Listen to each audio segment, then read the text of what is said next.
الحمد لله وكفى وسلام على عباده الذين اصطفى أما بعد فأعوذ بالله من الشيطان الرجيم بسم الله الرحمن الرحيم يا أيها الذين آمنوا اركعوا واسجدوا واعبدوا ربكم وافعلوا الخير لعلكم تفلحون صدق الله مولانا العظيم إن الله وملائكته يصلون على النبي يا أيها الذين آمنوا صلوا عليه وسلموا تسليما اللهم صل على سيدنا ومولانا محمد وعلى آل سيدنا ومولانا محمد وبارك وسلم الصلاة والسلام عليك يا رسول الله وعلى آلك وأصحابك يا حبيب الله الصلاة والسلام عليك يا رحمة للعالمين وعلى آلك وأصحابك يا شفيع المذنبين۔ حاضرین محترم، نماز کے فرائض کے حوالے سے ہمارا سلسلہ کلام جاری ہے۔ اس سے پہلے ذکر کیا تھا فرائض وہ چیزیں ہیں جن کا نماز کے اندر پایا جانا ضروری ہے، اور فرائض میں سے کوئی ایک فرض بھی رہ جائے تو نماز نہیں ہوتی، ایسی نماز دوبارہ پڑھنی پڑتی ہے۔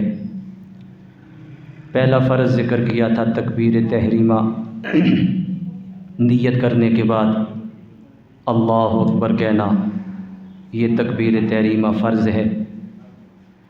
دوسرا فرض قیام، نماز کھڑے ہو کے شروع کرنا اور کھڑے ہو کے نماز ادا کرنا۔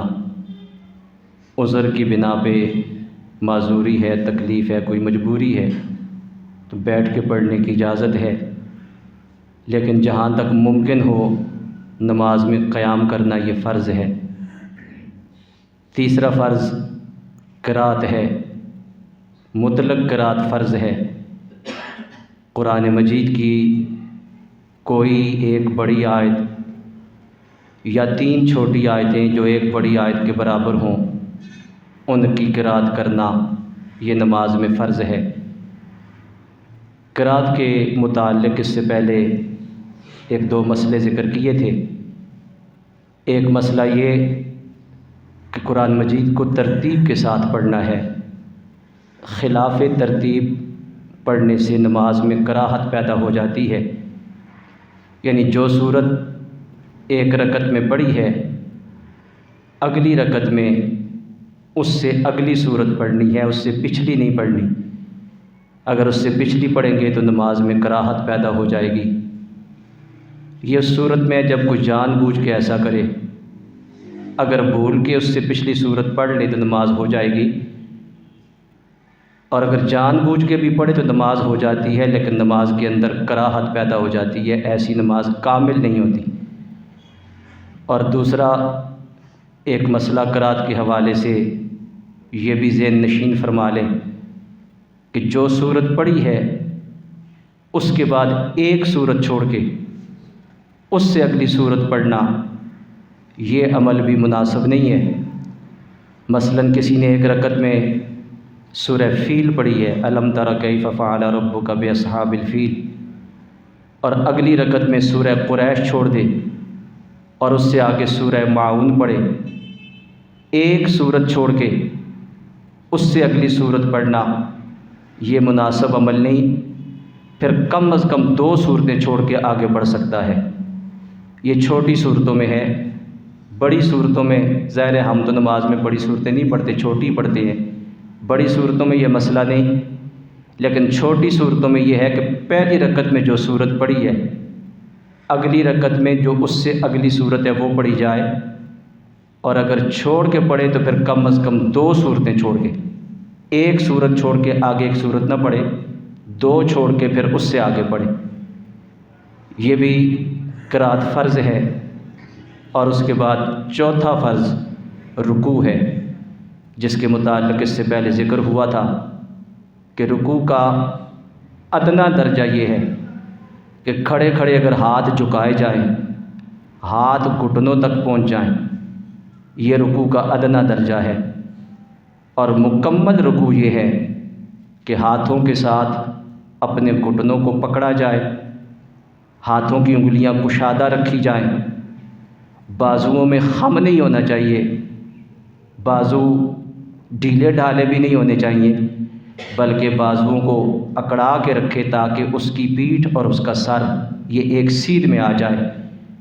اور رکوع میں نظر اپنے قدموں پہ ہونی چاہیے، سجدے کی جگہ پہ نہیں ہونی چاہیے، سر اور پیٹھ برابر ہونی چاہیے، سر زیادہ جھکا ہوا ہو، پیٹھ کم جھکی ہوئی ہو، یا پیٹھ زیادہ جھکا دی اور سر اٹھایا ہوا ہے، یہ بھی رکوع کا صحیح طریقہ نہیں۔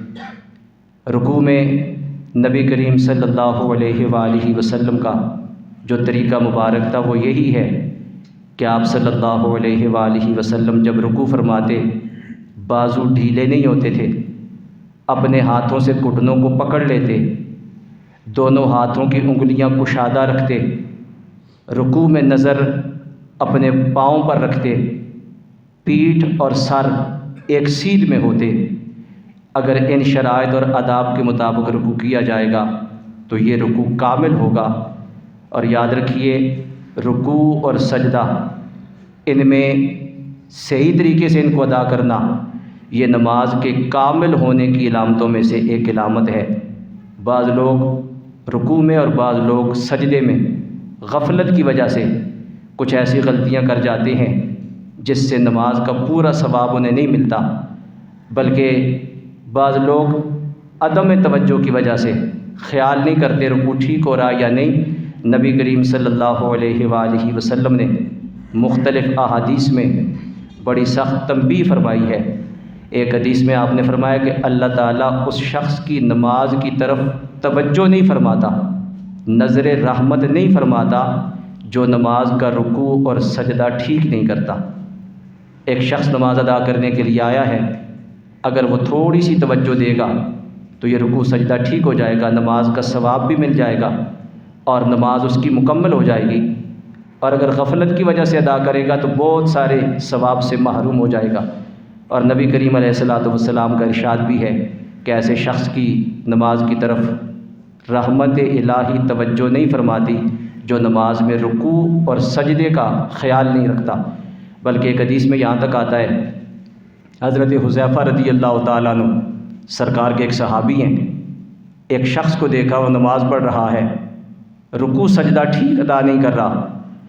جب اس نے سلام پھیرا تو آپ نے اسے بلایا اور بلا کے اسے فرمایا ما صلیت، تو نے نماز نہیں پڑھی ہے، تیری نماز درست نہیں ہوئی، تو نے نماز نہیں پڑھی۔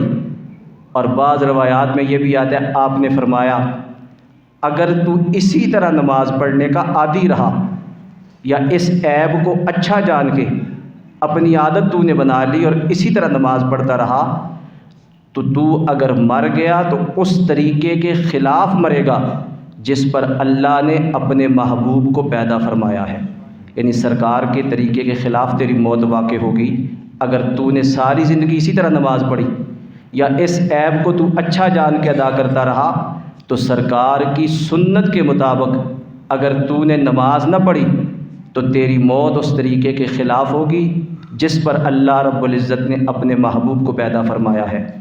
ہمارے شارحین حدیث نے یہاں پہ لکھا ہے کہ جو شخص سنت ہدا، سرکار کی کچھ سنتیں ہیں معاملات کے متعلق، عبادات کے متعلق، طرز معاشرت کے متعلق، وہ سنتیں جن کی سرکار نے تاکید فرمائی، سنت ہدا، کچھ سنت زوائد ہیں جن کی آپ نے اتنی زیادہ تاکید نہیں فرمائی، تو ہمارے صوفیاء نے لکھا ہے جو سنت ہدا کا تارک ہوگا اس کا خاتمہ معاذ اللہ کفر پر ہونے کا خدشہ ہے۔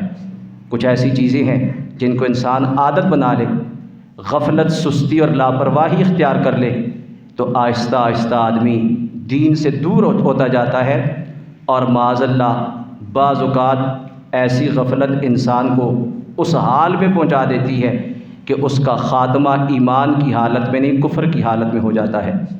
تو سنت ہدا میں سے ایک یہ بھی ہے جماعت کے ساتھ نماز ادا کرنا، اس طریقے کے ساتھ نماز ادا کرنا جس طریقے کی اللہ اور اللہ کے رسول صلی اللہ علیہ وآلہ وسلم نے تعلیم فرمائی ہے۔ تو رکوع میں یہ چند چیزیں جو ذکر کی ہیں یہ سرکار کی سنتیں ہیں۔ ان آداب کو ملحوظ رکھتے ہوئے جب رکوع کیا جائے گا وہ رکوع ٹھیک ہوگا اور رکوع کا فرض بھی ادا ہو جائے گا۔ اللہ رب العزت ایسی نماز کو قبولیت کا درجہ بھی عطا فرمائے گا۔ رکوع کے بعد پھر اگلا مرحلہ سجدے کا ہے۔ سجدہ اللہ رب العزت کی بارگاہ میں انتہائی عاجزی، اپنی پیشانی کو زمین پہ رکھ کے اس کی تسبیح، اس کی حمد و ثنا بیان کرنا، اپنی انتہائی عاجزی اور اس کی انتہائی اعلیٰ شان کو بیان کرنا، یہ نماز کی ایک روح ہے۔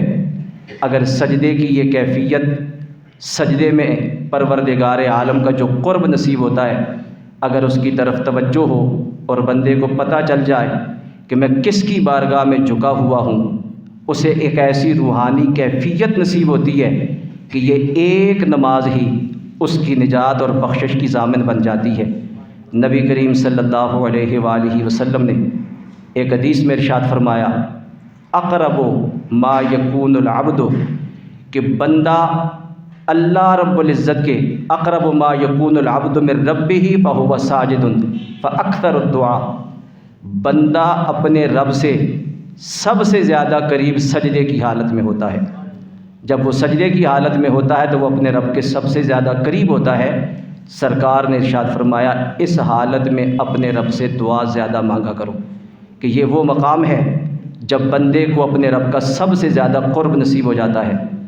ہمارے علماء نے لکھا ہے رب تو ہمارے ہر وقت قریب رہتا ہے، وہ بندوں سے دور نہیں ہوتا۔ قرآن حکیم میں اپنا تعارف کراتے ہوئے اپنے محبوب کی زبان سے اس نے اپنا یہ تعارف کرایا، وَإِذَا سَأَلَكَ عِبَادِي عَنِّي فَإِنِّي قَرِيب، اے میرے محبوب صلی اللہ علیہ وآلہ وسلم، جب آپ سے میرے بندے میرے بارے میں پوچھیں کہ ہمارا رب کہاں ہے، فَإِنِّي قَرِيب، انہیں بتا دو کہ تمہارا رب تمہارے قریب ہے، وہ کسی وقت بھی دور نہیں ہوتا۔ ہم اپنی غفلت کی وجہ سے، اپنی سستی کی وجہ سے اس سے دور ہوتے ہیں، رب ہر وقت قریب ہے۔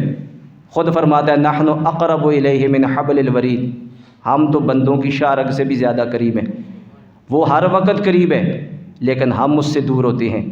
نماز میں سجدہ وہ کیفیت ہے جو بندے کو رب کے قریب کر دیتی ہے۔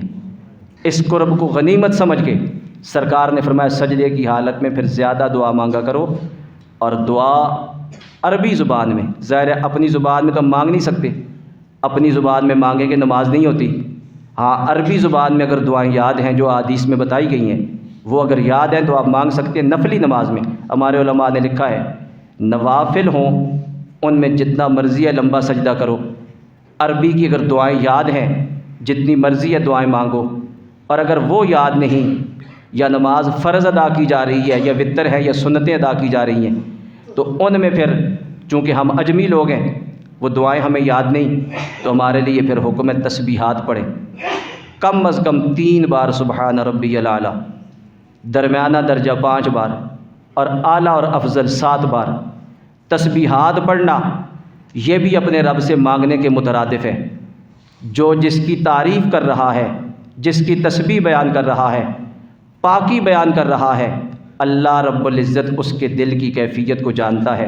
پروردگار عالم کو معلوم ہے یہ میرا ذکر کر رہا ہے، میری شان و عظمت کو بیان کر رہا ہے، کس مقصد کے لیے کر رہا ہے، کیا مانگ رہا ہے۔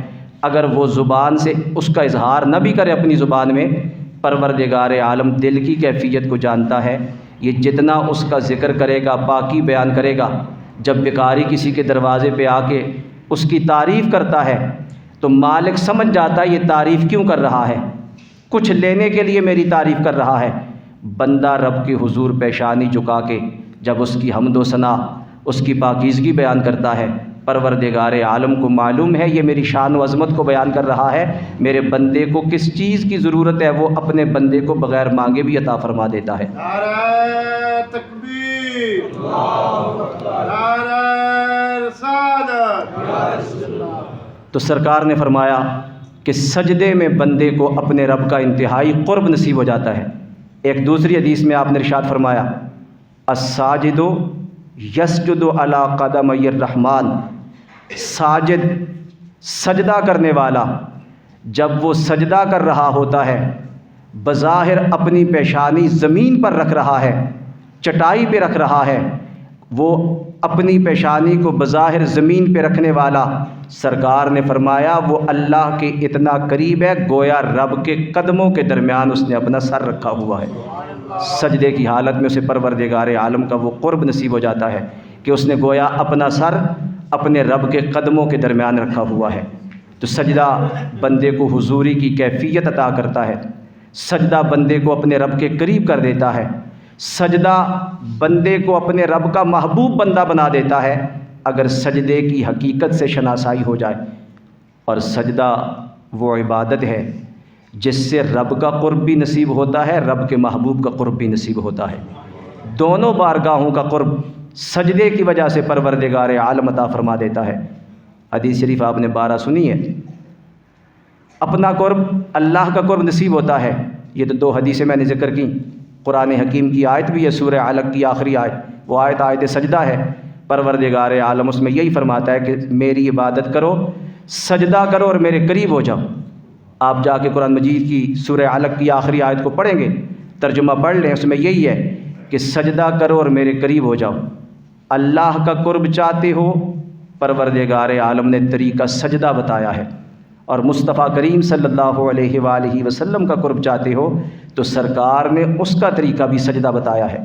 حضرت ربیہ رضی اللہ تعالیٰ عنہ سرکار کے ایک صحابی تھے، رات کے وقت سرکار کی خدمت کے لیے حاضر بارگاہ رہتے کہ اگر رات کو رب کے محبوب اٹھے، پانی کی ضرورت ہو، مسواک کی ضرورت ہو، کسی اور چیز کی ضرورت ہو، میں آپ کی ضرورت کو پورا کروں۔ فرماتے ہیں ایک رات سرکار نماز تہجد کے لیے اٹھے، مجھے دیکھا، دریائے کرم جوش میں آیا، آپ نے فرمایا سل یا ربیہ، ربیہ مانگ کیا مانگتا ہے۔ خدمت کرتے رہے، محبوب کریم صلی اللہ علیہ وآلہ وسلم نے خدمت سے خوش ہو کے فرمایا مانگ کیا مانگتا ہے۔ قربان جائیں سخی داتا کے، اور قربان جائیں اس عظیم بارگاہ کے سوالی کے۔ مانگنے والے نے پھر مانگا، اور رب کے محبوب کی بارگاہ سے جو سوال کیا، دنیا کی بادشاہی نہیں مانگی، دنیا کی دولت نہیں مانگی، بلکہ ہم بعد میں آنے والوں کو مانگنے کا سلیقہ بھی سکھا دیا کہ بارگاہ دیکھ کے پھر سوال بھی اس کے شایان شان کرنا چاہیے۔ رب کے محبوب نے فرمایا مانگ کیا مانگتا ہے، تو مانگنے والے نے مانگا یا رسول اللہ اگر آپ عطا فرمانے پہ آگے ہیں، اسألک مرافقتک فی الجنہ، آقا خدمت کی جو سعادت یہاں عطا فرمائی ہے، میری خواہش یہ ہے یہ کل جنت میں بھی سلامت رہے، جنت میں بھی اپنی خدمت کی یہ سعادت عطا فرما دے، یعنی جنت میں بھی مجھے اس بارگاہ میں حاضری کا شرف نصیب ہو جائے۔ آقا جو آپ کا مقام و مرتبہ ہے، آپ تو شاہانہ شان سے وہاں جائیں گے، بادشاہوں کی شان سے، محبوبانہ شان سے جائیں گے، آقا میں خادمانہ شان سے وہاں جانا چاہتا ہوں تاکہ آپ کی خدمت کا موقع مجھے وہاں بھی ملتا رہے۔ تو سرکار نے یہ نہیں فرمایا کہ یہ تو میرے اختیار میں نہیں ہے، جنت میں کیسے دوں گا، یہ نہیں فرمایا، بلکہ محبوب نے فرمایا اب غیر ذالک، اس کے علاوہ بھی کچھ مانگنا ہے تو مانگ، وہ بھی عطا کر دوں گا۔ جب سرکار نے یہ فرمایا اب غیر ذالک، کچھ اور مانگنا ہے تو وہ بھی مانگ لے، عرض کی ہوا ذاک یا رسول اللہ، آقا اگر یہی سوال پورا ہو جائے تو خادم کے لیے یہی بہت کچھ کافی ہے۔ سرکار نے ارشاد فرمایا فَأَعِنِّي عَلَىٰ نَفْسِكَ بِكَثْرَةِ السُّجُودِ، تو سجدے زیادہ کیا کر، میں تیرا یہ مطالبہ پورا کر دوں گا۔ سورہ علق کی آخری آیت میں پروردگار عالم فرماتے ہیں میرا قرب چاہتے ہو، سجدے زیادہ کرو۔ حضرت ربیہ کعب اسلمی رضی اللہ تعالیٰ عنہ سرکار کا قرب چاہتے ہیں، آقا خدمت کی سعادت جنت میں بھی عطا فرما دیں، تو سرکار نے انہیں بھی طریقہ یہی بتایا کہ اگر جنت میں میرا قرب چاہتے ہو تو سجدے زیادہ کیا کرو۔ معلوم ہوا سجدہ وہ عبادت ہے جس سے قرب خدا بھی نصیب ہوتا ہے، قرب مصطفیٰ بھی نصیب ہوتا ہے۔ اور ہم کتنی غفلت کا مظاہرہ کرتے ہیں، دن میں پروردگار عالم کتنے موقع عطا فرماتا ہے اور ہم سجدے کے لیے حاضر نہیں ہوتے۔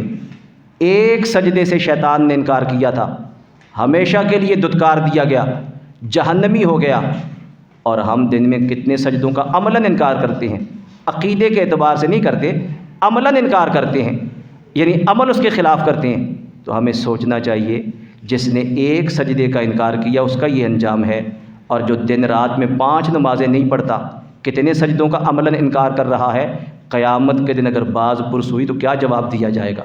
اس غفلت سے نکلنا چاہیے، سستی کو چھوڑ کے جیسے ہی اذان کی آواز کان میں پڑے فوراً اپنے رب کی بارگاہ میں حاضر ہو جاؤ، اور اللہ کی بارگاہ میں جتنا جھکتے جاؤ گے رب اتنی عظمت اور بلندی عطا فرماتا چلا جائے گا۔ بندے کی پروردگار عالم کی بارگاہ میں قدر و منزلت یہ ہے کہ بندہ اس کی حضور جھکتا جائے، اس کی حضور عاجزی اختیار کرتا جائے، اللہ رب العزت اپنے بندے کو رفعت اور سربلندی عطا فرماتا چلا جاتا ہے۔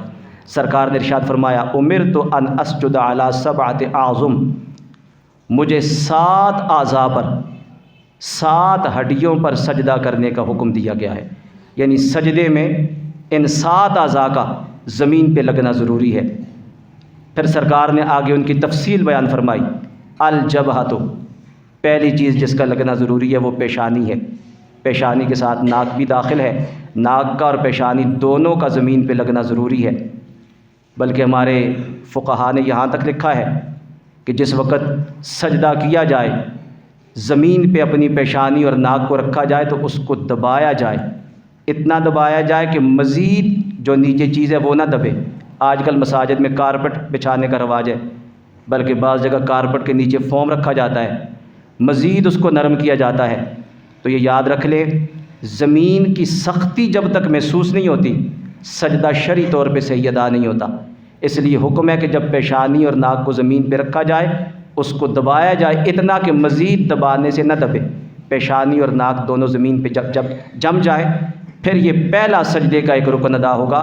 سرکار نے فرمایا 7 اعضاء پر سجدہ کرنے کا مجھے حکم دیا گیا، تو پہلی آپ نے فرمایا الجبہۃ، اپنی پیشانی کو زمین پہ رکھو، والیدین، اپنے ہاتھوں کو زمین پہ رکھو، والرکبتین، دونوں گھٹنوں کو زمین پہ رکھو، واطراف القدمین، اور آپ نے فرمایا اپنے پاؤں کے قدموں کے اطراف کنارے، انگلیوں کے کنارے، ان کو زمین پہ رکھو۔ جب یہ 7 اعضاء زمین پہ لگ جائیں گے پھر سجدہ شرعی طور پہ درست ہوگا۔ اگر ان میں سے کوئی عضو زمین پہ نہیں لگتا تو ایسا سجدہ پھر درست نہیں ہوتا۔ سجدے میں اکثر لوگ غلطیاں کرتے ہیں، یا تو پاؤں اٹھا لیتے ہیں، کچھ ایسے ہیں وہ ناک نہیں لگاتے، کچھ ایسے ہیں جو پیشانی پوری نہیں لگاتے، تو ایسی غفلت کی وجہ سے کیا گیا سجدہ اللہ رب العزت کی بارگاہ میں قبول نہیں ہوتا۔ سرکار نے فرمایا 7 اعضاء پر مجھے سجدہ کرنے کا حکم دیا گیا ہے۔ اور حضرت وائل ابن حجر رضی اللہ تعالیٰ عنہ سرکار کے ایک صحابی ہیں، وہ فرماتے ہیں میں نے محبوب کریم صلی اللہ علیہ وآلہ وسلم کو دیکھا کہ سرکار جب سجدے کے لیے تشریف لے جاتے تو بدن کا جو حصہ زمین کے قریب ہے اسے پہلے زمین پہ رکھتے، یعنی جاتے ہوئے گھٹنے، پاؤں تو ویسے ہی زمین پہ ہوتے ہیں، پاؤں کے علاوہ گھٹنے زمین کے زیادہ قریب ہیں تو سرکار گھٹنے پہلے رکھتے، پھر ہاتھ زمین کے قریب ہوتے ہیں، پھر سرکار ہاتھوں کو رکھتے، پھر اس کے بعد اپنی پیشانی اور اپنی ناک مبارک زمین پہ لگاتے، اور اٹھتے ہوئے سرکار سب سے پہلے اپنی پیشانی اور ناک مبارک اٹھاتے، پھر اپنے ہاتھوں کو اٹھا کے گھٹنوں پہ رکھتے، پھر اپنے گھٹنوں کو اٹھاتے۔ تو سنت طریقہ یہ ہے کہ جاتے ہوئے جو عضو زمین کے زیادہ قریب ہے اسے پہلے زمین پہ رکھا جائے۔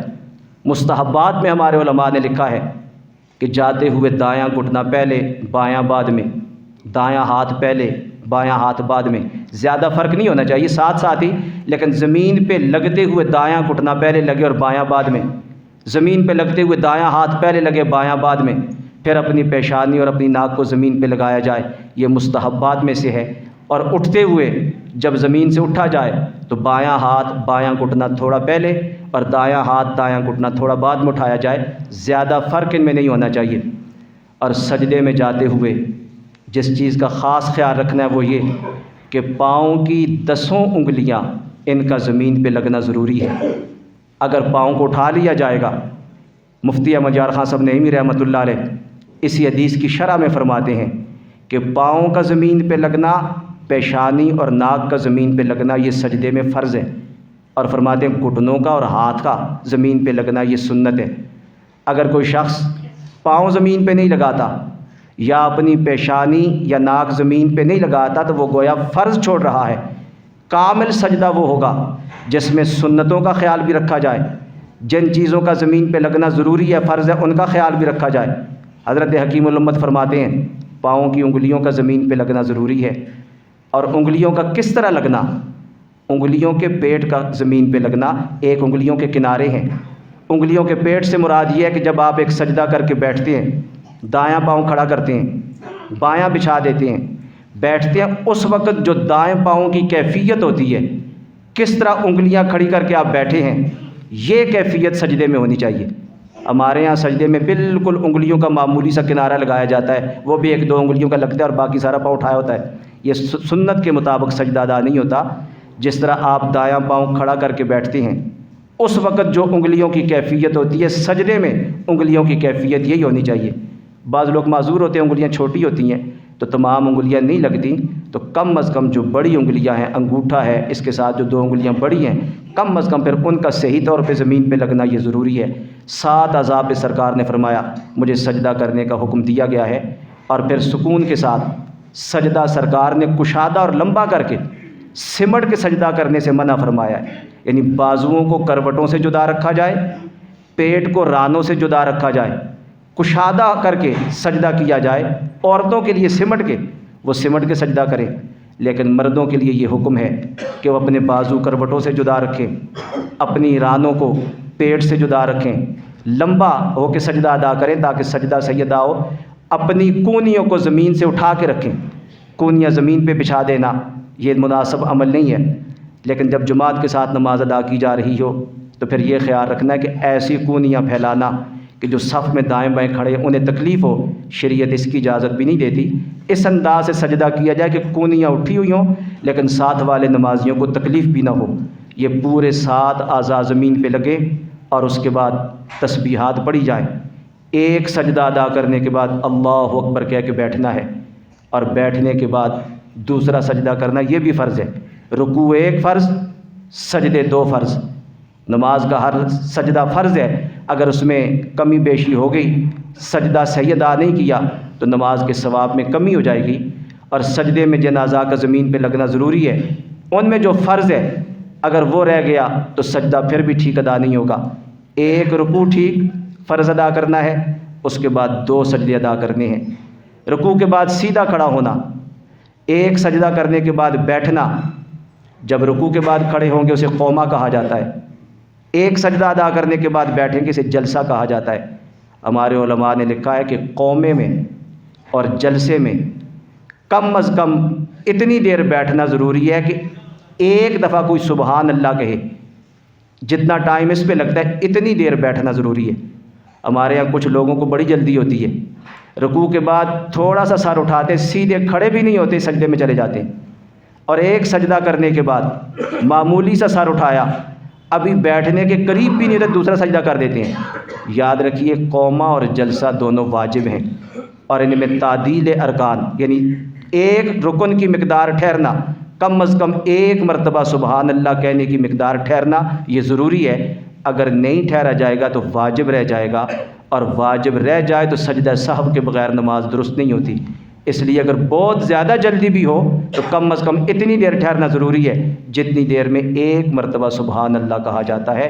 تعدیل ارکان سے کہا جاتا ہے، یعنی ہر رکن کو اطمینان کے ساتھ ٹھہر ٹھہر کے ادا کرنا تاکہ ہر رکن صحیح طریقے سے ادا ہو جائے۔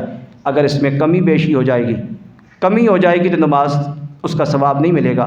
واجب چھوٹ گیا، سجدہ سہو کے بغیر نماز درست نہیں ہوگی۔ فرض رہ گیا، وہ ہوتی ہی نہیں، ایسی نماز دوبارہ پڑھنی پڑ جائے گی۔ 2 سجدے ادا کرنے کے بعد اس کے بعد پھر تشہد پڑھی جاتی ہے۔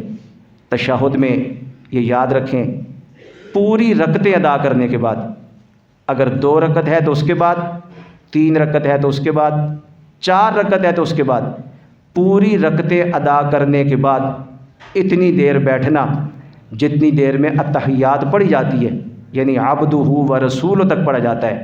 یہ نماز کا ایک چھٹا فرض ہے، یہ بھی فرض ہے۔ آخری رکعت ادا کرنے کے بعد عبدہ و رسول تک پڑھنے کی مقدار بیٹھنا، یہ نماز کے اندر چھٹا فرض ہے۔ اس میں اتحیات پڑھی جاتی ہے، اتحیات کو پڑھنا واجب ہے، لیکن اتنی دیر بیٹھنا یہ فرض ہے۔ اتحیات یہ بندے کی اللہ رب العزت کی بارگاہ میں ایک اور انداز سے حاضری ہے۔ نماز کے اندر اظہار عجز کے جتنے انداز ہیں وہ سارے پائے جاتے ہیں۔ کسی کے سامنے دست بستہ کھڑے ہونا عاجزی کا ایک اظہار ہے، نماز کے اندر پایا جاتا ہے۔ ہاتھ چھوڑ کے کھڑا ہونا رکوع کے بعد، یہ عاجزی کا ایک اور انداز ہے، وہ پایا جاتا ہے۔ رکوع کرنا، جھک جانا، یہ بھی عاجزی کا ایک انداز نماز کے اندر پایا جاتا ہے۔ اور عاجزی کا جو آخری انداز ہے وہ اپنی پیشانی کو اپنے مالک کے حضور جھکا دینا، اس کو غایت تذلل، انتہائی عاجزی کہا جاتا ہے۔ یہ عاجزی کا ایک آخری انداز ہے۔ اور پھر کسی کے سامنے 2 زانو بیٹھ جانا، یہ بھی عاجزی کا ایک انداز ہے۔ تشہد کے اندر یہ انداز پایا جاتا ہے۔ نماز عاجزی سکھاتی ہے۔ جتنے آداب کسی کی بارگاہ میں عاجزی کے ہو سکتے ہیں اظہار کے، وہ سارے کے سارے نماز کے اندر پائے جاتے ہیں۔ نماز ہمیں عاجزی سکھاتی ہے۔ بڑا ہی خوش نصیب ہے وہ شخص جو اس سے عاجزی کا سبق سیکھ کے باقی ساری زندگی اس سبق کو یاد رکھتا ہے، عجز و انکسار کے ساتھ اپنی زندگی گزارتا ہے۔ اور اگر نماز کے بعد اس کے اندر پھر فرعونیت آ جائے، پھر وہی تکبر آ جائے، اکڑ و غرور آ جائے، تو اس کا مطلب یہ ہوا کہ اس نے نماز سے وہ سبق سیکھا ہی نہیں جو نماز اس کو سکھا رہی ہے۔ اگر زندگی سے تکبر نکلتا نہیں، عاجزی آتی نہیں، تو اس کا مطلب ہے ہم نے نماز کی روح کو آج تک حاصل نہیں کیا۔ تشہد اللہ رب العزت کی بارگاہ میں بندے کی ایک عاجزانہ حاضری، اور اللہ رب العزت کی بارگاہ میں اس کی زبان سے نکلنے والے کچھ کلمات ہیں۔ آئندہ جمعۃ المبارک کو اس کے متعلق بھی انشاءاللہ ذکر کریں گے۔ پروردگار عالم نماز کو صحیح آداب کے ساتھ ادا کرنے کی توفیق عطا فرمائے۔ وما علینا الا البلاغ۔